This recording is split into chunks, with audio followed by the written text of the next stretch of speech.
रोशनी दबे पाव विहान के कमरे के अंदर गई। हे भगवान, आज बचा लेना। वादा करती हूँ दोबारा ऐसी हरकत कभी नहीं करूंगी। वो जानती थी कि वो गलत कर रही है और अगर पकड़ी गई तो विहान उसे नहीं छोड़ेगा। कमरे में सिर्फ एक धीमे बल्ब की रोशनी थी। उसने कमरे का दरवाज़ा बहुत धीरे से बंद किया। विहान हल्का सा हिला। ये देखकर रोशनी की जान गले में अटक गई। उन दोनों की शादी हो चुकी थी।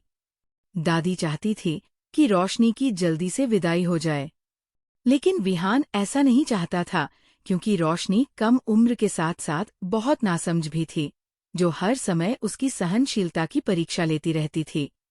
विहान दूसरी तरफ करवट बदलकर फिर से खर्राटे लेने लगा था। ये देखकर रोशनी की जान में जान आई। वह अपने कजिन के कहने पर कमरे के अंदर तो आ गई थी, लेकिन गाड़ी की चाबी ढूंढना उसे दुनिया का सबसे मुश्किल काम लग रहा था। एक तो उसकी नज़र भी कमज़ोर थी और अंधेरे में उसे ठीक से दिखाई भी नहीं दे रहा था। हे भगवान, ये गाड़ी की चाबी कहाँ रखकर सोते हैं? वो चारों तरफ देखने लगी। क्या मैं टॉर्च चला लूं? नहीं नहीं, इससे तो उनकी आँख खुल जाएगी। दादी ने एक बार फिर कहा था कि कमरे में जरा सी भी रोशनी या जरा सी भी हलचल हो तो विहान तुरंत जाग जाता है। उसे दादी की कही हुई बात याद आ गई। उसने टेबल पर देखा तो वह भी खाली था। अचानक उसकी नज़र विहान के बेड के पास मौजूद दराज की तरफ गई, जिस पर कुछ चाबियां पड़ी हुई थी। उसके होठों पर एक प्यारी सी मुस्कान फैल गई। ये उसकी गाड़ी की चाबियां थी। इससे पहले कि वह इन चाबियों को हाथ लगाती, अचानक विहान ने उस तरफ करवट बदल ली और अपनी भारी भरकम बाहें सीधा टेबल की तरफ की। और फिर क्या था? ये नाजुक लड़की इस हरकत को बर्दाश्त ना कर सकी। उसने उसका हाथ पकड़कर उसे एक झटके से अपनी ओर खींचा। वह जोर से उसके सीने पर जा गिरी। उसने पीछे हटने की कोशिश की थी, लेकिन विहान ने उसकी कमर पर अपनी पकड़ मजबूत कर दी। चाहकर भी वो चिल्ला नहीं पा रही थी। उसकी सांस तो जैसे उसके हलक में ही अटक कर रह गई। जिस कदर मजबूती से विहान ने उसे पकड़ रखा था, वो बुरी तरह से छटपटा रही थी। उसकी धड़कनें इस समय बड़ी तेजी से विहान के सीने में जैसे समा चुकी थी। वह इस नज़दीकी में बुरी तरह से छटपटा रही थी और खुद को उससे छुड़ाने की कोशिश में परेशान हो रही थी। विहान तो उस समय सपने में था। उसे लगा शायद सपने में वह अपने सपनों की राजकुमारी के साथ मौजूद है, लेकिन जैसे ही उसे अपने कानों में उस बेवकूफ लड़की की आवाज आई तो वह तुरंत घबराकर उसे देखने लगा।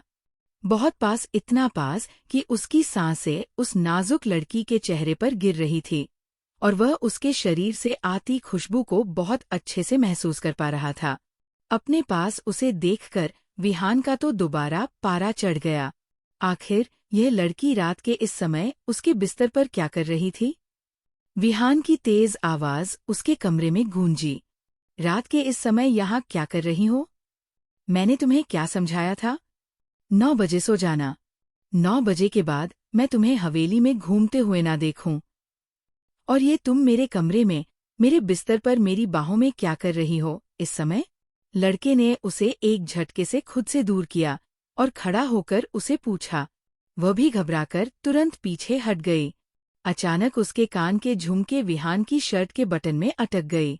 रोशनी एक बार फिर उसके सीने से जा लगी, इस अंदाज में कि वो सिसक उठी और विहान के पूरे शरीर में जैसे बिजली दौड़ गई। अगले ही पल एक झटके से उसने उसके कान को आज़ाद किया और अपने होश में वापस आते हुए उसे घूरने लगा। वो मैं बस रोशनी के हाथ में अभी भी चाबियां दबी हुई थी। क्या वो? सीधे सीधे जवाब दो। वो अभी तक उसके करीब खड़ी थी और विहान की सांसों की गर्मी अपने चेहरे पर महसूस कर रही थी। प्लीज मुझे जाने दें, उसने कांपते हुए कहा। पहले मुझे बताओ कि यहाँ क्यों आई थी? ये कहकर विहान ने उसे और भी पास खींच लिया। जब तक तुम सच सच नहीं बताओगी, तुम्हें यहाँ से हिलने की इजाजत नहीं मिलेगी। अब आप मेरे साथ ज्यादती कर रही हैं, उसने घबराते हुए कहा। अगर तुम्हें लगता है कि इमोशनल बातें करके तुम यहाँ से भागने में कामयाब हो जाओगी, तो ये तुम्हारी सबसे बड़ी गलतफहमी है। पागल लड़की। विहान ने उसके बालों को उसके कान के पीछे करते हुए कहा, क्योंकि उसे अभी तक नहीं पता था कि वह यहाँ किस मकसद से आई थी। रोशनी जानती थी कि जब उसे पता चलेगा तो वो बहुत गुस्सा हो जाएगा। विहान ने उसकी बाहें पकड़नी चाही तो उसके हाथ से गाड़ी की चाबी छूट गई। विहान के चेहरे पर हैरानी फैल गई। उसने उसे खुद से दूर किया और पलंग पर नजर डाली, जहां गाड़ी की चाबी कंबल के नीचे थी। तुम क्या यहाँ पर ये चाबी लेने के लिए आई थी? वो ऊंची आवाज में दहाड़ा। मैं ऐसा नहीं करना चाहती थी। जो पूछा है मुझे उसका जवाब दो। हाँ, ये कहकर उसने अपनी गर्दन झुका दी। हे भगवान, क्या करूं मैं इस लड़की का? विहान ने आसमान की तरफ देखकर कहा, रात के इस समय तुम लोग कहाँ जा रहे हो? वह जानता था कि वह अकेली नहीं होगी। उसके साथ उसके भाई बहन भी होंगे। हम लोग खाना खाने के लिए जा रहे थे।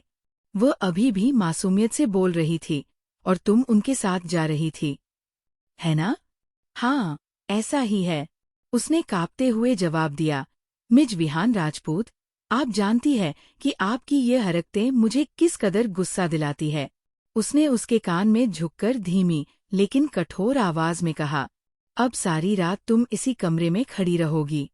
यही तुम्हारी सजा है, समझी? रोशनी की तो जान ही निकल गई। वह तुरंत बोली, ये कैसी बातें कर रही हैं आप? मैं यहाँ कैसे खड़ी रह सकती हूँ? मेरी नाजुक टांगें तो थक जाएंगी। मैं इतनी कमजोर हूँ। देखिए ना, प्लीज मुझे ये सजा मत दें। विहान ने उसे घूर कर देखा। फिर उसकी आंखों में एक शरारत भरी चमक आई। अच्छा, अगर खड़ी नहीं रह सकती तो मैं तुम्हें अपने बेड पर लिटा भी सकता हूँ, और लिटाने के बाद जो कुछ करूँगा, अगर तुम वह सब कुछ बर्दाश्त कर लो तो मुझे कोई प्रॉब्लम नहीं है। तुम सारी रात यहाँ पर मेरे बिस्तर पर लेट कर भी बिता सकती हो। ये सुनकर रोशनी ने नाक सिकोड़ी। प्लीज ऐसा मत कीजिए, मैंने अपने भाई बहनों के साथ शर्त लगाई हुई है।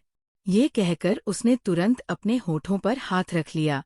सबसे पहले तो मैं उनका दिमाग जरा ठीक करता हूँ। तुम यहाँ से जरा सा भी नहीं हिलोगी। मैं जरा उनसे निपट कर आता हूँ, फिर तुम्हारे पास आऊंगा और तुम्हारा दिमाग वापस ठिकाने पर लाऊंगा। ये कहकर वो तेजी से कमरे से बाहर निकल गया। रोशनी ने भी उसके पीछे जाने की कोशिश की, मगर विहान कमरे का दरवाजा बंद कर चुका था। वह दरवाजे के साथ ही नीचे बैठ गई। उसके भाई बहन लॉन में बैठकर लूडो खेल रहे थे। उन्हें लग रहा था कि रोशनी थोड़ी ही देर में वापस आ जाएगी, लेकिन जब उन्होंने रोशनी की जगह विहान को लॉन में आते देखा तो उन सब की हवाइयाँ उड़ गई। रोशनी को चाबी लाने के लिए किसने कहा था? विहान ने कड़क आवाज में पूछा। तुम लोग 1 हफ्ते तक हवेली से बाहर नहीं जाओगे, विहान ने हुक्म दिया। उसकी बात सुनकर सब बुरी तरह से घबरा गए थे, मगर किसी में भी विहान के सामने बोलने की हिम्मत नहीं थी। सभी अपने अपने कमरों में जा चुके थे और उनका मूड बहुत खराब हो गया था। मैंने पहले ही कहा था कि इस बेवकूफ लड़की को मत भेजो, साक्षी ने रवीना की तरफ देखते हुए गुस्से में कहा। देखो, इसकी वजह से हम पर भी कर्फ्यू लग गया। कसम से वो लड़की बहुत बेवकूफ है। कभी कभी तो दिल करता है कि उसको उठाकर हवेली से बाहर फेंक दूं, लेकिन दादी की वजह से चुप हो जाती हूँ। पता नहीं विहान भाई ने उसमें ऐसा क्या देखा और उसी से शादी कर ली। वो तो इस लायक नहीं है कि उसकी तरफ नजर भी डाली जाए। उसके बोलने के तरीके से साफ पता चल रहा था कि वह रोशनी से बहुत नफरत करती है। दरअसल वे सब भाई बहन मिलकर ट्रुथ और डेयर खेल रहे थे। जब रोशनी ने हिम्मत करके डेयर चुना तो रवीना ने कहा कि वो उसे डेयर देगी। रवीना ने रोशनी को डेयर दिया कि वो विहान के कमरे से गाड़ी की चाबी लाएगी और फिर वे सब घूमने जाएंगे। ये सुनकर बाकी सब बहुत उत्साहित हो गए थे, लेकिन साक्षी को कुछ गलत होने का एहसास हो रहा था, क्योंकि उसने रवीना को विहान से बात करते हुए सुना था। थोड़ी देर पहले जब विहान अपने कमरे में गया था तो उसने रवीना से कहा था कि वो बहुत थका हुआ है और उसके सिर में बहुत तेज दर्द हो रहा है। उसे लग रहा था कि आज रात जागते हुए ही गुजर जाएगी। जब भी विहान को सिर में दर्द होता था, वो सो नहीं पाता था और रवीना को उसकी ये आदत अच्छे से पता थी। इसके बावजूद उसने रोशनी को उसके कमरे से चाबी लाने के लिए उकसाया था। रोशनी को बेवकूफ बनाना दुनिया का सबसे आसान काम था, क्योंकि वह हर किसी की बातों में आ जाती थी। उसे लगता था कि उसके आसपास रहने वाले सब लोग उसके साथ सच्चे हैं। कोई कभी उसका बुरा नहीं सोच सकता। वह सब उसके अपने हैं, और यही उसकी सबसे बड़ी गलतफहमी थी। जब विहान दोबारा कमरे में आया तो उसने देखा कि रोशनी दीवार के सहारे बैठी हुई थी और गहरी नींद में सो चुकी थी।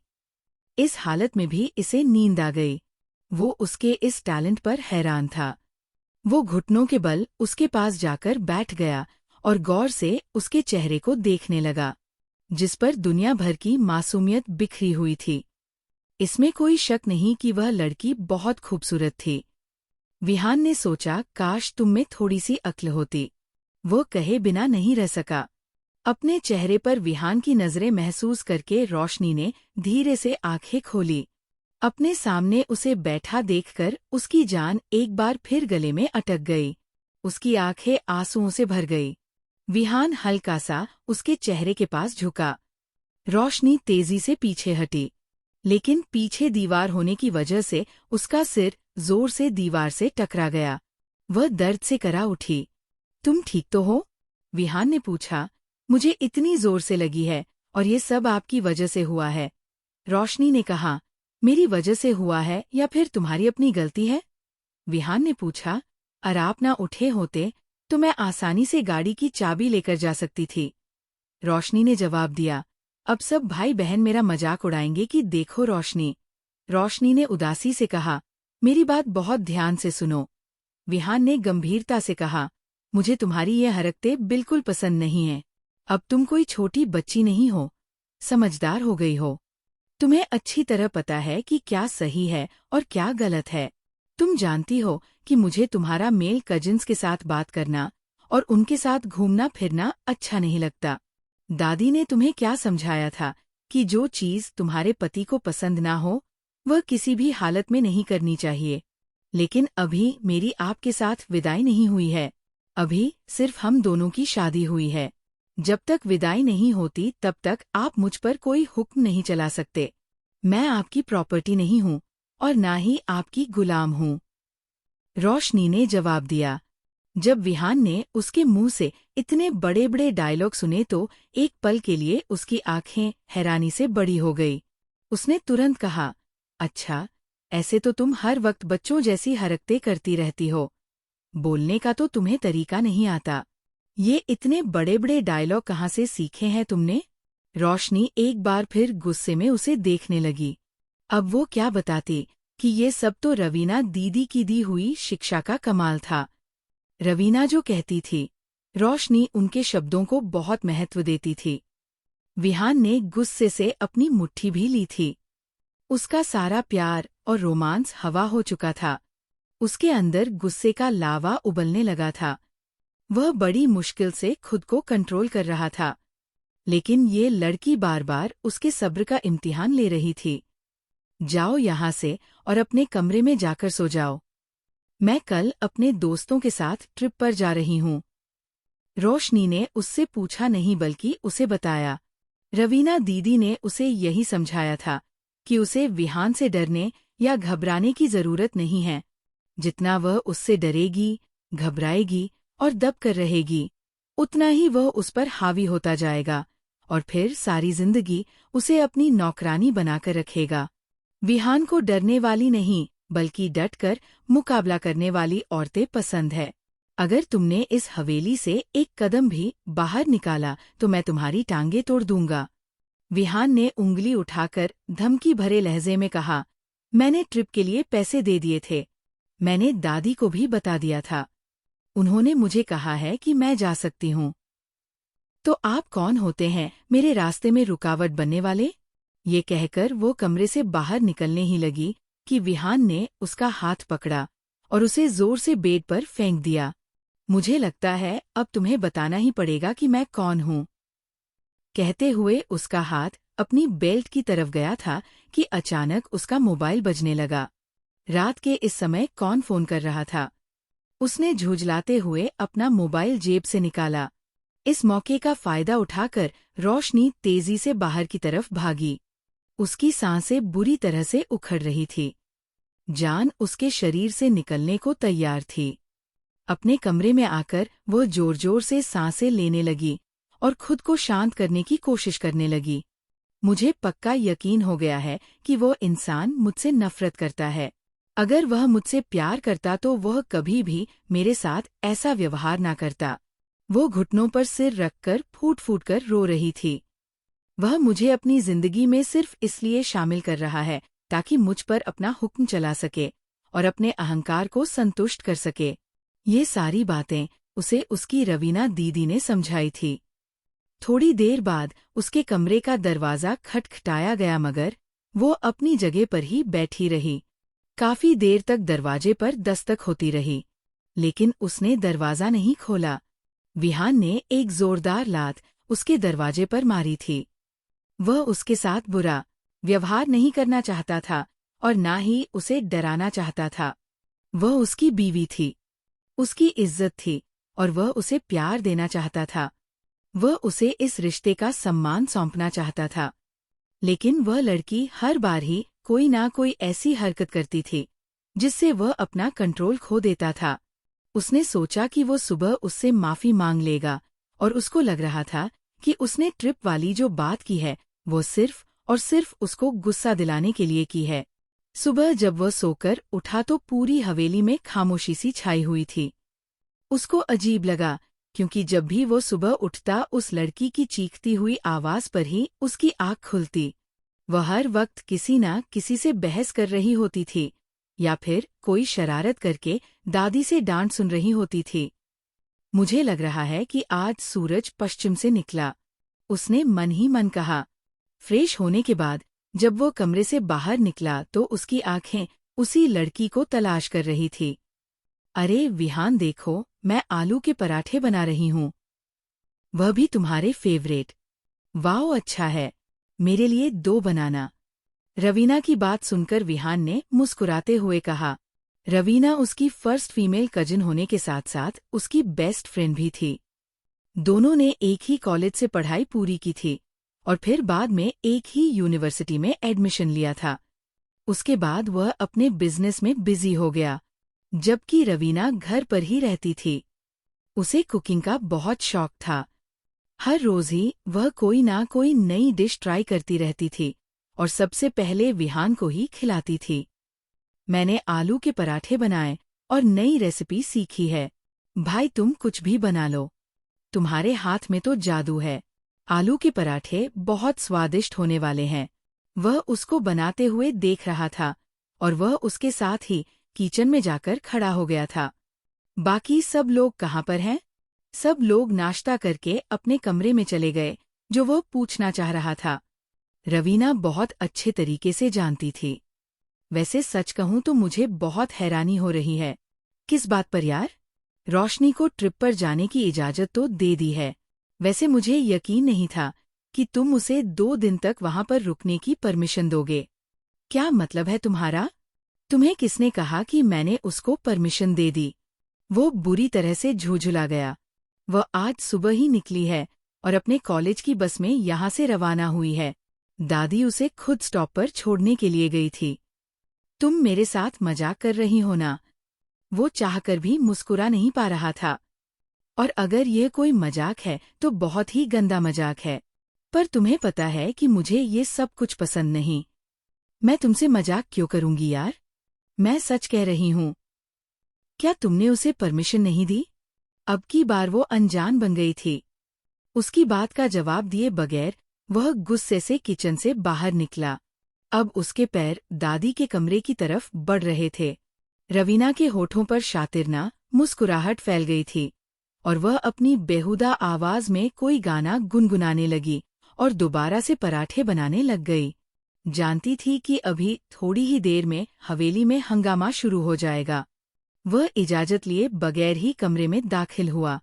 दादी के साथ साथ दादाजी भी बैठे हुए थे और किसी इम्पोर्टेंट मामले पर बहस हो रही थी। आओ आओ, मैं तुम्हारा ही इंतजार कर रहा था।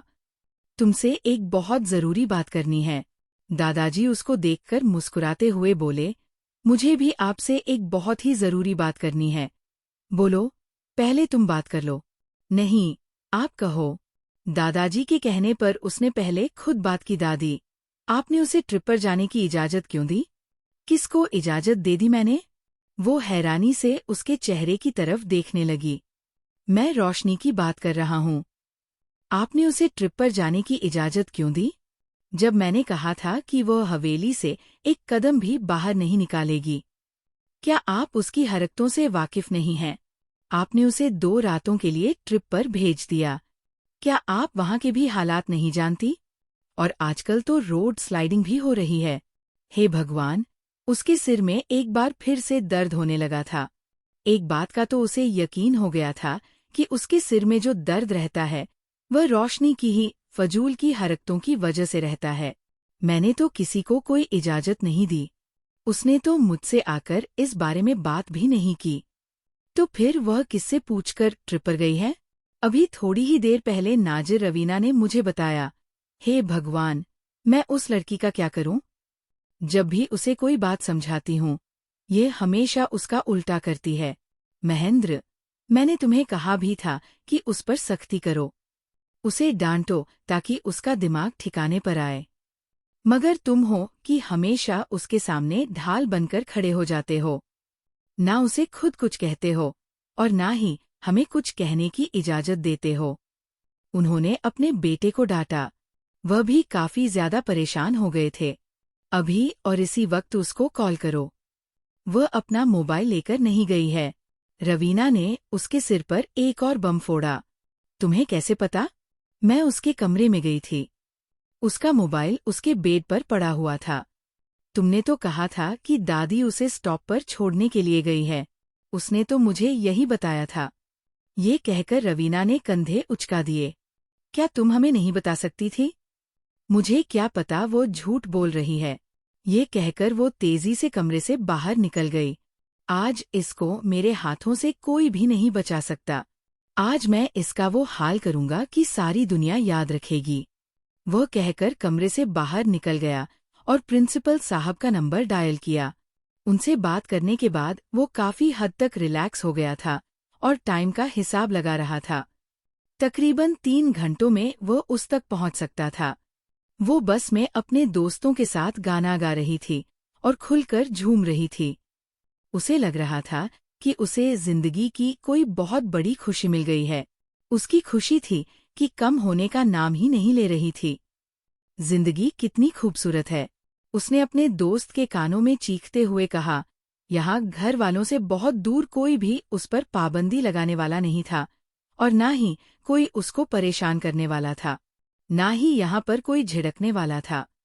रवीना दीदी बिल्कुल ठीक कहती है। मुझे उनकी बातों को दिल पर लेने की जरूरत नहीं है, ना ही मुझे उनका हुक्म मानने की कोई जरूरत है।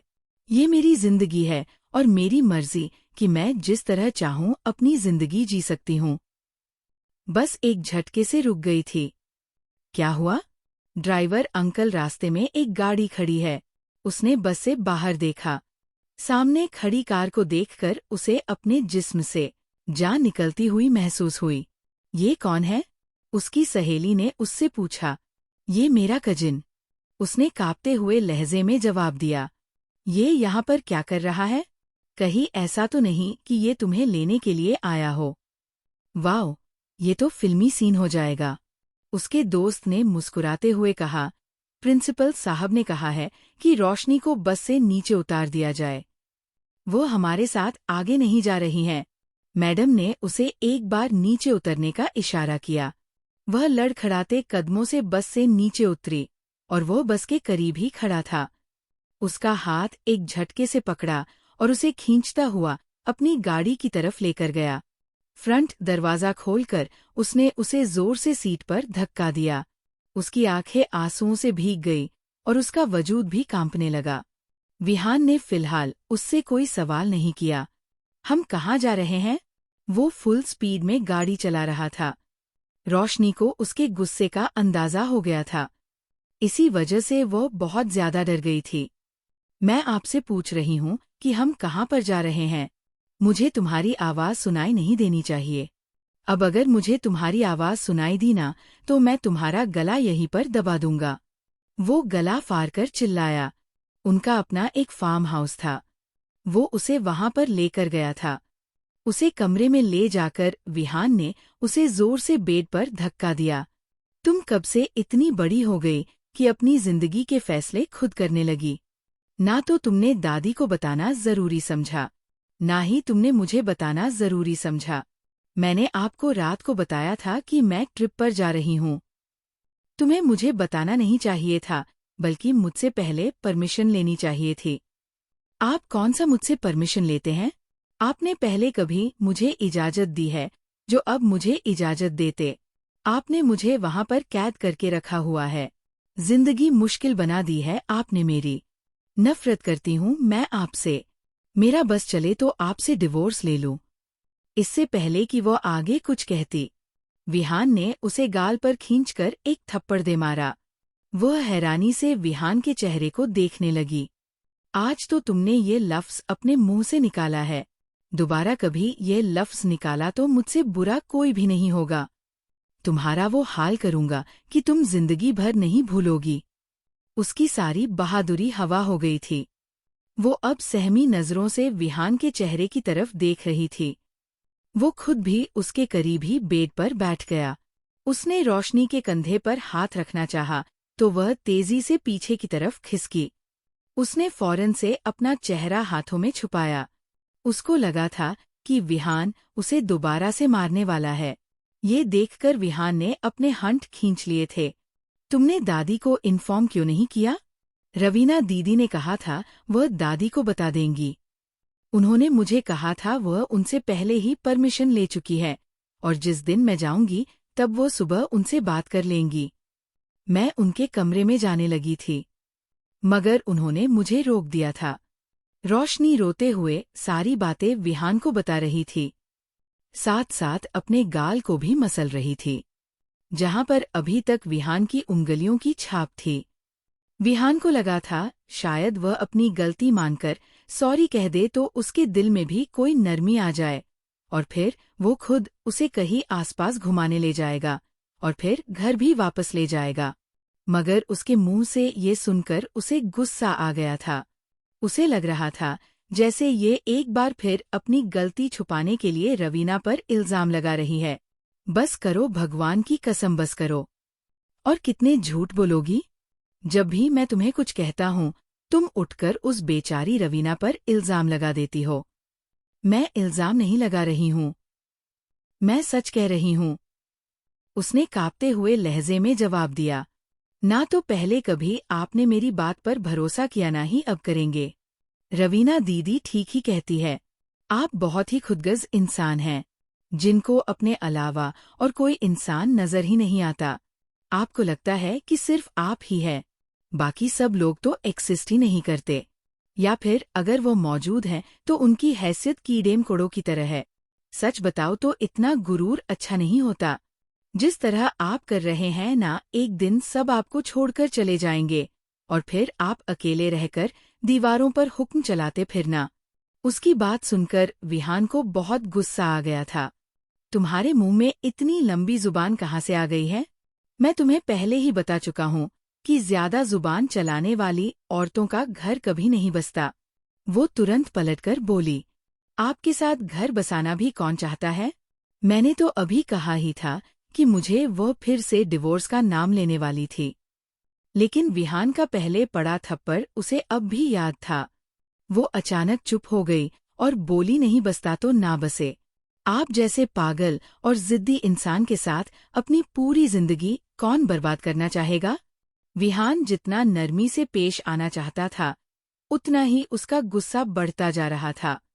उसके दोनों हाथ लड़की के गले की तरफ बढ़े, लेकिन अचानक उसने अपने हाथ हवा में ही रोक लिए और गुस्से से बोला, चुप हो जाओ, वरना ऐसा ना हो कि आज मैं तुम्हारा गला ही दबा दूं।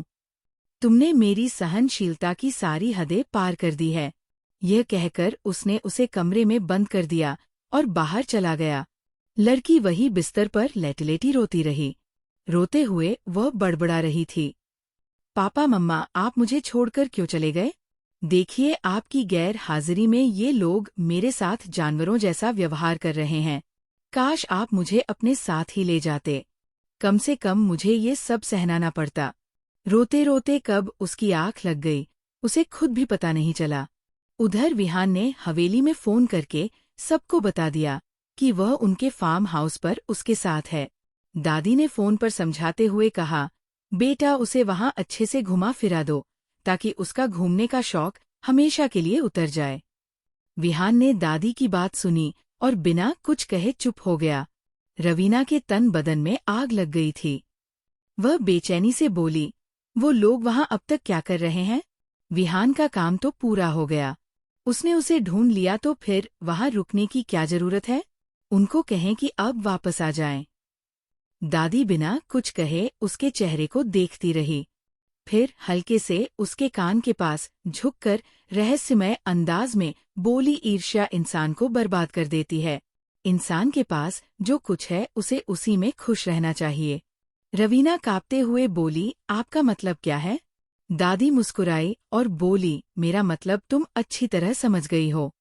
उन्होंने उसके गाल थपथपाए। फिर सिरहाने टिककर वापस माला जपने लगी।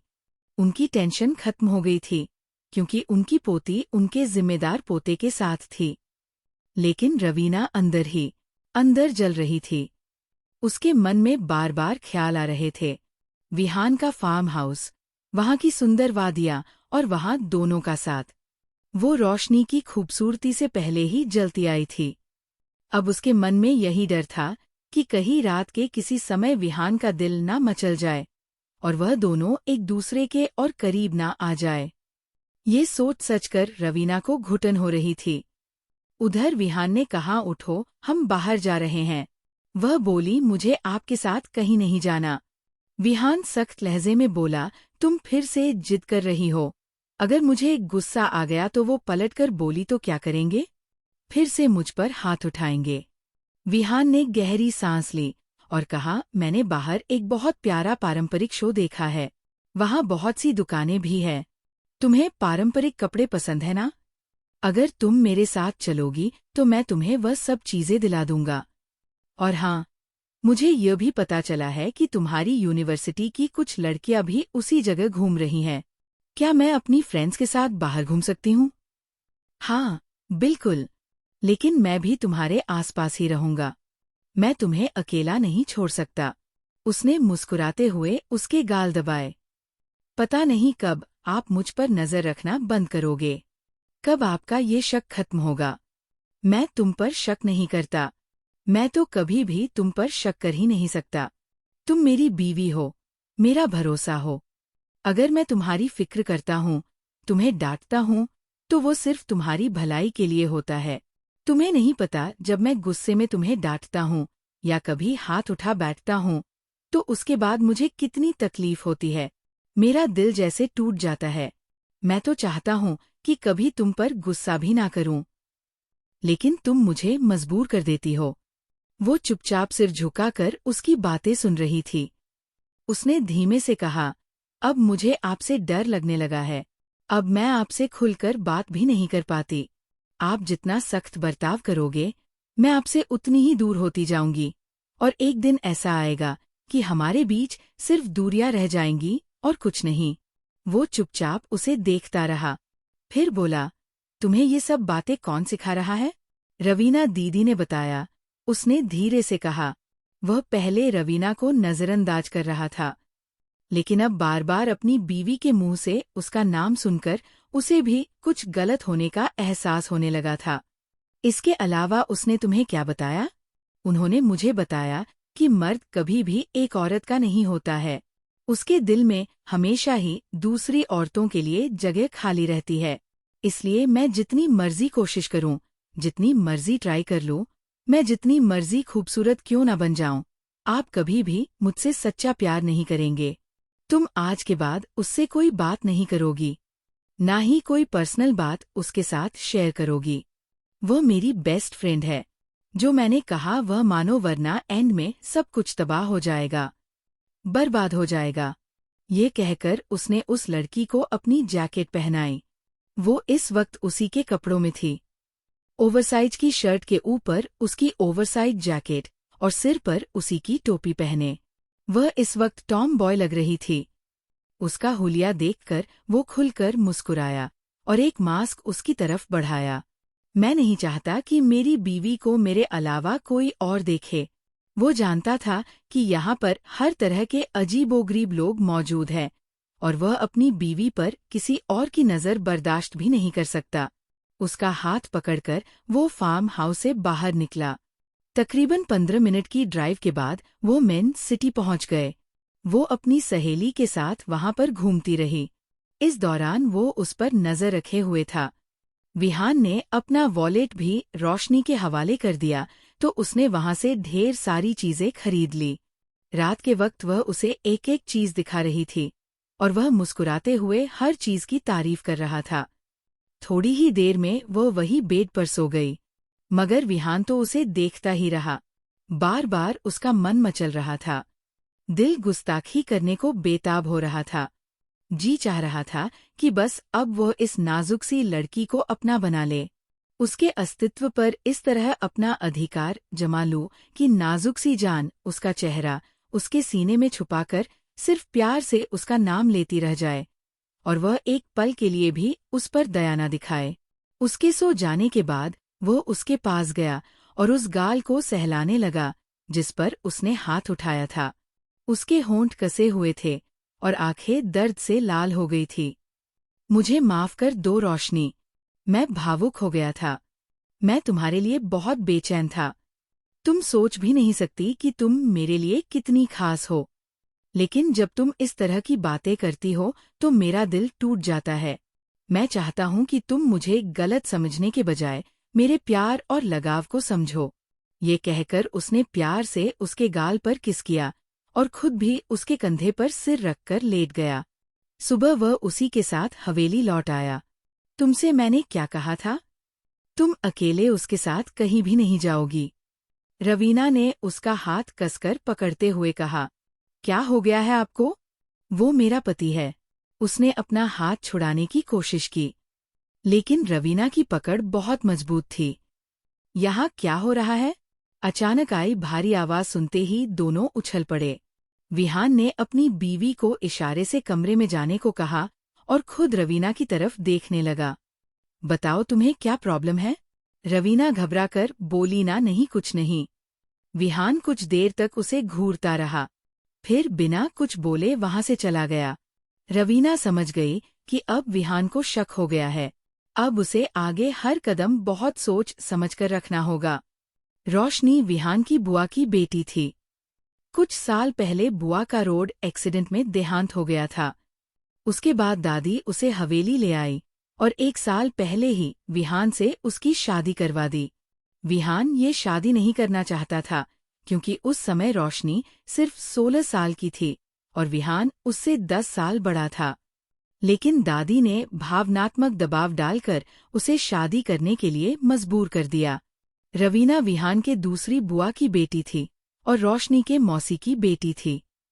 बचपन से ही वो विहान के बहुत करीब थी। दोनों साथ खेलते खेलते बड़े हुए थे। रवीना को विहान से प्यार हो गया और वह उसी से शादी करना चाहती थी। लेकिन जब दादी ने विहान की शादी रोशनी से कर दी तो रवीना दादी से भी दूर हो गई और रोशनी से नफरत करने लगी। उसे लगता था कि रोशनी ने उसकी खुशियां छीन ली है। रवीना जानती थी कि विहान को समझदार लड़कियां पसंद है। वह लड़कियां जो अपनी अहमियत पहचानती है और जो बहुत ही संभल कर रहती है। वह शरारती और मोहफट लड़कियों से बहुत नफरत करता था। रवीना अब ज्यादातर रोशनी के साथ रहने लगी थी। वो विहान की तरफ से उसका दिल खराब करती थी और जानबूझकर उसे वो काम करने के लिए कहती थी जो विहान को बिल्कुल पसंद नहीं था। अब जब विहान उसको डांटता था तो वह रोती हुई रवीना के पास आती। रवीना उसे हमेशा यही बात कहती थी कि वह तुमसे प्यार नहीं करता। उसने ये शादी सिर्फ और सिर्फ दादी के कहने पर की है। बेहतर यही है कि तुम उससे से जल्द छुटकारा ले लो। तुम उससे डिवोर्स क्यों नहीं मांग लेती? जब रोशनी ने पहली बार डिवोर्स का नाम सुना था तो उसका दिल बुरी तरह से कांपने लगा था। बेशक वह एक बेवकूफ थी, उसमें अक्ल नहीं थी, लेकिन वह जानती थी कि रवीना दीदी ने कितनी बड़ी बात कही है। एक रात जब उसने तलाक की बात की तो जवाब में उसे एक थप्पड़ मिला। उसे लगता था कि रवीना दीदी उसके साथ ईमानदार है और वो जो कुछ भी कहती है उसकी भलाई के लिए ही कहती है। वो रवीना की हर बात आंखें बंद करके मान लेती थी और रवीना भी इस बात से खुश थी कि ये भोली लड़की पूरी तरह से उसके जाल में फंस चुकी है। जब विहान ने अपनी दादी से रोशनी की विदाई की बात की तो वे हैरान रह गई। तुमने तो कहा था। हाँ, मैंने पहले ये बात कही थी, लेकिन अब नहीं। मुझे लगता है कि उसे अपने साथ रखना ही सही रहेगा। दादी ने अपना चेहरा झुका लिया था। वह धीरे से मुस्कुरा दी थी। आप गलत समझ रही हैं। आपको लग रहा है कि मैं ये सब कल के दिन के लिए कर रहा हूँ, लेकिन हमारे बीच ऐसा कुछ भी नहीं हुआ। मैं उसकी बहुत इज्जत करता हूँ। तुम मुझे सफाई क्यों दे रहे हो? दादी शरारती अंदाज में मुस्कुराते हुए बोली तो वो वहां से उठकर चला गया। दादी अपने पोते पर बहुत भरोसा करती थी। वे जानती थी कि उनका पोता कोई भी ऐसा काम नहीं करेगा जिससे उनकी इज्जत पर कोई दाग लगे। जब उन्होंने रोशनी से विदाई की बात की तो उसने आसमान सिर पर उठा लिया। अभी तक तो मेरी पढ़ाई भी पूरी नहीं हुई। अभी तो मैं पूरे 18 साल की भी नहीं हुई हूँ और आप मेरी शादी उस जल्लाद के साथ करवा रहे हैं। अपने लिए जल्लाद शब्द सुनकर वो दांत पीस कर रह गया था। तुम्हारी सारी अकड़ तो मैं बाद में ही अच्छे से निकालूंगा। मुझे बस तुम थोड़ा सा समय दो। और इस तरह उसकी विदाई हो गई। लेकिन शादी की पहली रात विहान ने उसे कुछ भी नहीं कहा। वो अभी भी दुल्हन बनी बैठी रोए जा रही थी। विहान तो उसे दुल्हन के रूप में देखकर जैसे उसका दीवाना हो गया था। उसका दिल बार बार मचल रहा था, मगर नहीं, वह उस लड़की पर एकदम से जबरदस्ती नहीं करना चाहता था। जैसे ही वह बिस्तर पर आकर बैठा, वह रोते हुए पीछे हट गई। वह कहने लगी, खबरदार, अगर आपने मेरे साथ कुछ भी करने की कोशिश की तो मुझसे बुरा कोई नहीं होगा। आप जितने जल्लाद खड़ूस पागल हैं, मुझे पता है आप मेरी जो हालत करेंगे मुझे तो अस्पताल पहुंचा देंगे। इसीलिए शादी की थी ना, ताकि आप मेरे साथ गंदी गंदी हरकतें कर सकें। विहान की आंखें फटी की फटी रह गई। एक गहरी सांस ली, फिर कहने लगा, सोचा तो नहीं था, लेकिन तुम्हारे शब्द सुनने के बाद मेरे इरादे बदल रहे हैं। फिलहाल ऐसे ही नोकझोंक में ये रात आगे बढ़ती रही। वह जानता था कि अभी वह इस रिश्ते को निभाने के लिए मानसिक रूप से तैयार नहीं होगी। वह पहले उसे थोड़ा सा समय देना चाहता था। जहां तक विदाई का सवाल था तो वह इसलिए करवाई थी ताकि एक हफ्ते के बाद जब वह अपने बिजनेस के प्रोजेक्ट के सिलसिले में यहाँ से जाए तो उसे भी अपने साथ लेकर जाए। सुबह जब वो रवीना से मिलने के लिए गई तो रवीना ने कल रात के बारे में उससे सवाल किए। हम लोगों में ऐसा कुछ भी नहीं हुआ। मैंने तुम्हें पहले ही कहा था वह तुमसे नफरत करता है। वह तुम्हारे पास क्यों आएगा? प्लीज कुछ ऐसा करो ना कि वो मेरी तरफ ध्यान दे दे और वह मुझसे नजरें ही ना हटा पाए और वह मेरे साथ सुहागरात मना ले। उसको लग रहा था जो पति अपनी पत्नी के साथ सुहागरात मनाता है वही अपनी पत्नी से प्यार करता है। और ये सारी बातें रवीना ने ही उसके दिमाग में डाली थी। मेरे पास एक तरकीब है। अगर तुम मेरी तरकीब मानोगी तो तुम्हारा बहुत फायदा होगा। मैं आपकी हर बात मानने के लिए तैयार हूँ। रवीना ने उसे एक ड्रेस दिया। ये तुम रात के वक्त पहनकर उसके सामने जाना। मगर ये तो बहुत ही बुरी है। जो कह रही हूँ वो करो। ठीक है। और खबरदार, जो तुमने उसे बताया कि मैंने ये ड्रेस तुम्हें दिया है, वरना हमारी दोस्ती टूट जाएगी। मैं वादा करती हूँ कि मैं नहीं बताऊंगी। रात के वक्त जब वह उसके सामने इस हालत में गई तो वह हैरानी से उसे देखने लगा। ये क्या पहनकर आई हो?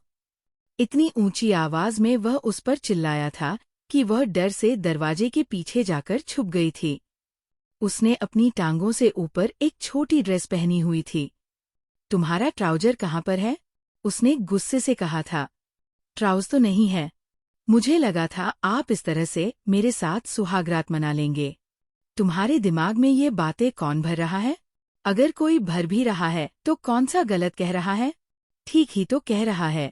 विहान उसका हाथ पकड़कर उसको अपनी तरफ खींचते हुए उसकी आंखों में झांकते हुए बोला, तुम्हारी हर किसी की बात मानने की आदत एक दिन तुम्हें बहुत बड़ी मुश्किल में डाल देगी। पर अगर तुम्हें सुहागरात मनाने का बहुत शौक है तो ठीक है।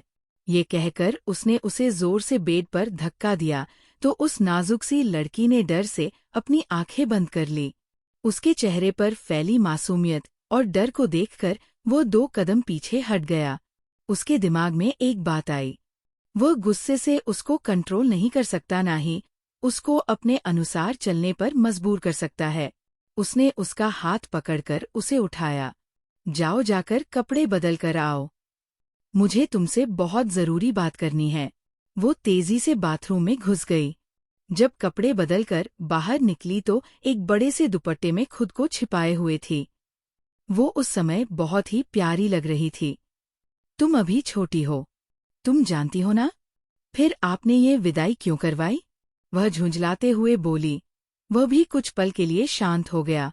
जब तुम 18 साल की हो जाओगी और जिस दिन मुझे अंदाजा हो जाएगा कि तुम समझदार हो और लोगों की बातों पर भरोसा करना छोड़ चुकी हो, उस दिन फिर मुझे तुम्हारे पास आने से कोई भी नहीं रोक पाएगा। उसके कान के पास धीरे से अपनी बात कहते हुए वो प्यार भरे अंदाज में बोला। उसके गाल शर्म से लाल हो गए। अब सो जाओ, काफी रात हो गई है। सुबह वह रवीना के साथ बैठी बातें कर रही थी। रवीना उसे उल्टी सीधी बातें समझा रही थी और कल रात के बारे में उसको डांट भी रही थी कि तुम्हें उससे बदतमीजी करनी चाहिए थी। तुमने उससे प्यार से बात क्यों की? उसी समय विहान भी वहां चला आया। तुम यहाँ से जाओ। उसने अपनी बीवी को वहां से जाने का इशारा किया। मुझे बिल्कुल भी अंदाजा नहीं था कि तुम इस तरह की कोई घटिया हरकत करोगी। देखो विहान, तुम्हें गलतफहमी हुई है। बस चुप हो जाओ। मैंने सब कुछ अपने कानों से सुना है। तो वो तुम हो जो उसे ये सारी बातें बता रही हो। आखिर ये सब करके तुम क्या साबित करना चाहती हो? रवीना भी अब और ज्यादा खुद पर नियंत्रण नहीं रख सकती थी। मैं बस ये बताना चाहती हूँ कि मैं तुमसे बहुत ज्यादा प्यार करती हूँ और मैं तुम्हें हासिल करना चाहती हूँ। तुम प्लीज उसको डिवोर्स दे दो। वह तो तुम्हारे लायक भी नहीं है। वह तो तुमसे छोटी है। इससे पहले कि वह कुछ और कहती, विहान ने उसे चुप करवा दिया। वह मेरी बीवी है। वह जैसी भी है, मुझे दिलो जान से प्यारी है। मैं उससे बहुत प्यार करता हूँ।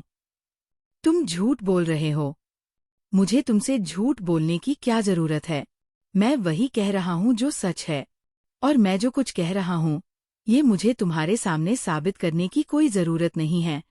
तुम्हारे लिए सिर्फ और सिर्फ एक ही सलाह है मेरे पास। मुझसे और मेरी बीवी से दूर रहो।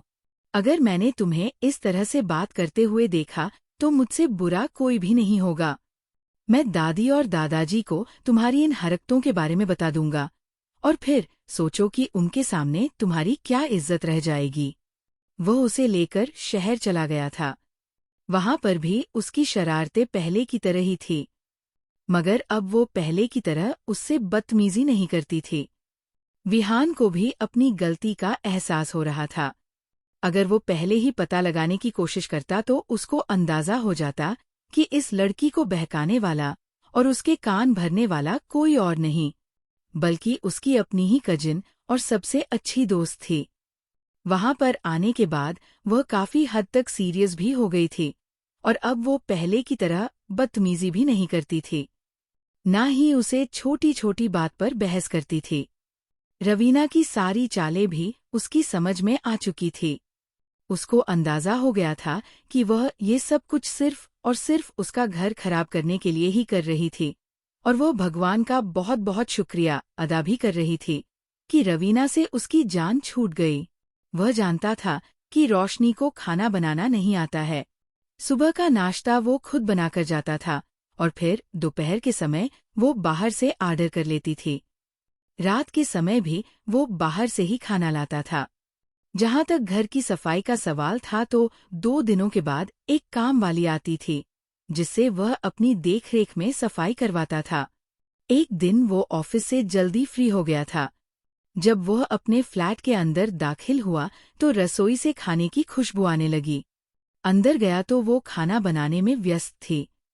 एक तरफ यूट्यूब पर वीडियो चल रही थी, दूसरी तरफ वह किसी माहिर शेफ की सब्जियां काट रही थी। विहान ने आवाज दी तो वह उसकी तरफ ध्यान देने लगी।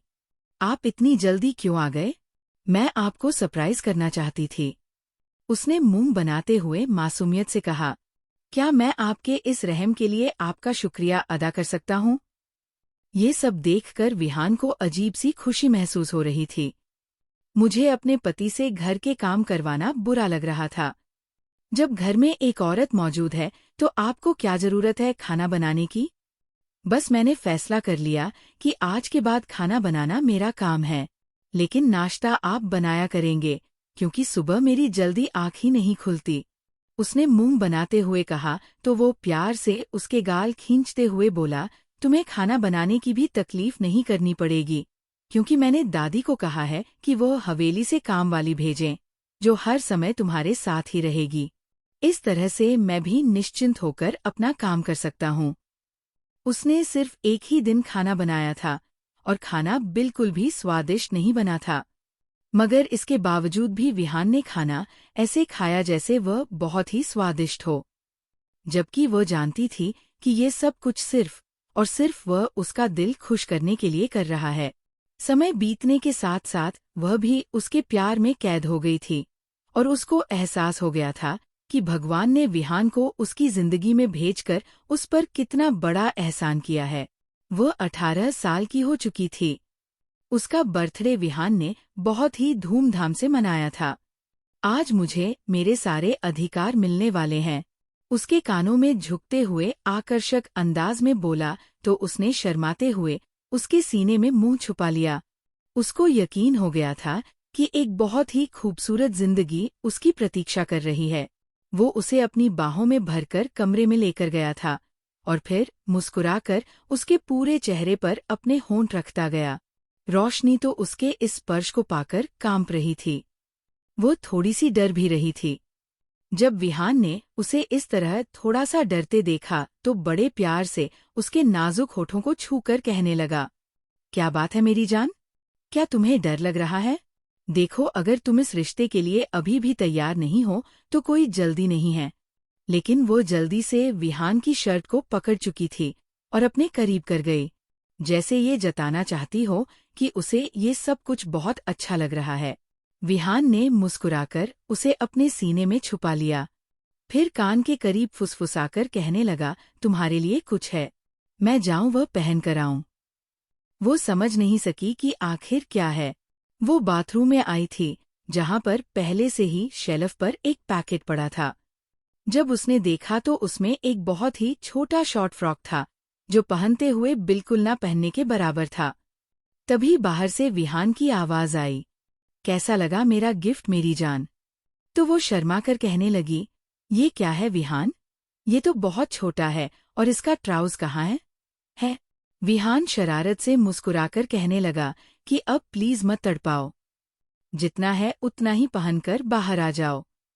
शर्म के मारे उसका चेहरा लाल हो रहा था। जब वो ड्रेस पहनकर बाहर आई थी, विहान तो खूबसूरती को देखता ही रह गया। तुरंत उसे बाहों में भरकर बिस्तर पर ले गया और फिर धीरे धीरे उसकी खूबसूरती पर अपनी बेचैनी लुटाने लगा। सही मायनों में पति की पसंदीदा पत्नी बनकर प्यार के पल बिताना क्या होता है, इस वक्त रोशनी को समझ आ रहा था। इस तरह ही वह ये रात एक दूसरे के नाम कर चुके थे और यकीनन जिंदगी में आगे आने वाले पल उनके इसी तरह खूबसूरत और प्यार से भरे होने वाले थे। विहान और रोशनी के रिश्ते में शुरुआती परेशानियां इसलिए आई क्योंकि वे एक दूसरे से खुलकर बात नहीं करते थे। रोशनी ने रवीना की बातों पर भरोसा किया और विहान ने रोशनी को समझे बिना ही उस पर गुस्सा किया। जब उन्होंने एक दूसरे से सीधा संवाद करना शुरू किया तभी उनकी समस्याओं का हल निकल सका।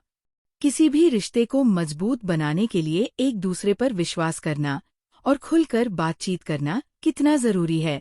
रवीना ने रोशनी और विहान के बीच गलतफहमियां पैदा करने की कोशिश की। अगर विहान और रोशनी ने एक दूसरे पर भरोसा न करके रवीना की बातों को मान लिया होता तो उनका रिश्ता टूट जाता। किसी भी व्यक्ति के बहकावे में आने से पहले हमें अपने प्रियजनों से सीधे बात करके सच्चाई का पता लगाना चाहिए। विहान का गुस्से में आकर रोशनी पर हाथ उठाना या उसे डांटना उनके रिश्ते को खराब कर रहा था। वही रोशनी का तलाक की बात करना भी एक जल्दबाजी वाला फैसला था।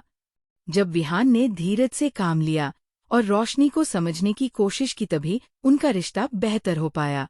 विहान ने रोशनी को मानसिक और शारीरिक रूप से तैयार होने के लिए समय दिया। उसने उसके साथ जबरदस्ती नहीं की बल्कि उसकी मासूमियत और डर को समझा।